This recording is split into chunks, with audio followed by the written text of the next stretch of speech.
আজকে জামলিয়া ইউনিয়নের ঐতিহাসিক কৃষক সমাবেশের রাসুলিয়া ইউনিয়নের কৃষক সমাবেশের সুযোগ্য সভাপতি জনাব শামসুর রহমান এখানে উপস্থিত রয়েছেন।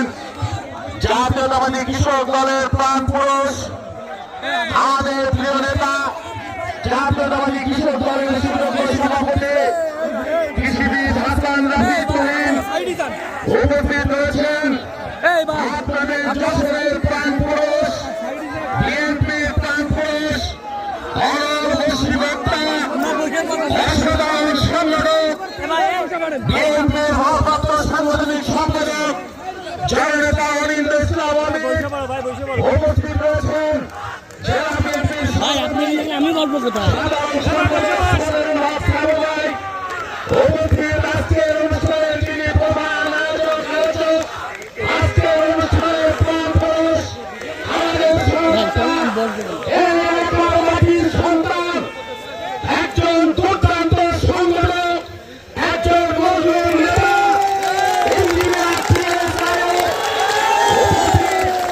জেলা কৃষক দলের সংগ্রামী আহ্বায়ক ভালো আছেন নাকি না বলেন?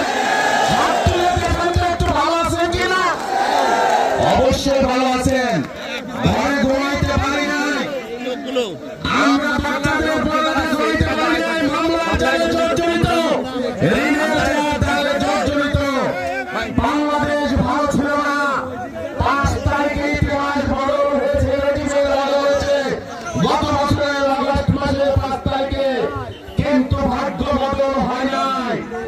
বাংলাদেশের কৃষক সব সময়ের জন্য উপেক্ষিত। বাংলাদেশের কৃষক উৎপাদন না করলে শহরের লুটেরা ভদ্রলোক চাকরিজীবী উপরওয়ালা মানুষ তাদের খাবার জুটবে না, তাদের বেতন জুটবে না। অথচ এই কৃষকের ঘামের শ্রমে উৎপাদিত টাকার মাধ্যমে তারা লুট করে বিদেশে সম্পদ পাচার করে আর ফুটানি করে। আর আমার কৃষক হাট জিতের হয়, আমার কৃষকের জমি 10 বিঘা থেকে 9 বিঘা হয়, আমার কৃষকের সন্তান পড়ালেখা করতে পারে না, আমার কৃষকের বৃদ্ধ পিতামাতার চিকিৎসা চলে না। একজন ছিলেন ভালোবাসতেন কৃষকদেরকে, তিনি শহীদ রাষ্ট্রপতি জিয়াউর রহমান।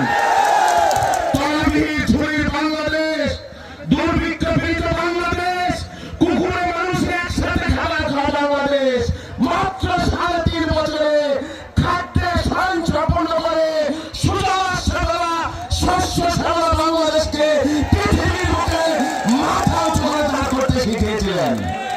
খাল কেটেছেন, সবুজ বিপ্লব করেছেন, আধুনিক প্রযুক্তির কৃষির আমদানি করেছেন, ইন্ধনের আমদানি করেছেন। 3.5 বছর পরে 80 সালে আমরা নেপালে খাদ্য শস্য রপ্তানি করেছি। তিনি ছুটে গিয়েছেন গ্রাম থেকে গ্রাম অন্তরে। বাংলাদেশের 55,000 বর্গ মাইলের এমন কোন জনপদ নেই শহীদ আর পা পড়েনি। গ্রাম দিয়ে ছুটেছেন, এক সময় তার সমস্ত প্রটোকল উপেক্ষা করে চলে গেছেন এক বুড়ির বাড়িতে। সেখানে গিয়ে তিনি বলেছেন, বুড়িমা আমাকে 1 গ্লাস পানি খাওয়াবেন। বুড়িমা তাকে পানি এনে দিল। বললেন শুধু পানি দিলেন আর কিছুই দিতে বললেন না। বললেন বাবা আমার ঘরে তার কোনো কিছু নেওয়ার মতো নাই। তিনি বললেন আপনি যদি একটি গাভী পালন করতেন আমাকে তো একটু দুধ দিতে পারতেন 1 গ্লাস। আপনি যদি একটি পেঁপে গাছ লাগাতেন আপনার উঠানে আপনি তো আমাকে একটা পেঁপে খাওয়াতে পারতেন। একটা কলা গাছ যদি লাগাতেন আপনি তো একটা কলাও আমাকে দিতে পারতেন। আমি আবার আগামী বছর আপনার বাড়িতে আসবো, আমি দেখবো আপনি সত্যি সত্যি গাভী কিনেছেন কিনা, আপনি সত্যি সত্যি গাছ লাগিয়েছেন কিনা। জিয়াউর রহমান আবার গিয়েছিলেন এবং সেই বাড়িতে গিয়ে তিনি পেঁপে খেয়েছেন। এই হলো একজন দেশপ্রেমিক মানুষ, একজন গ্রামের মানুষ, একজন কৃষক দরদী মানুষ।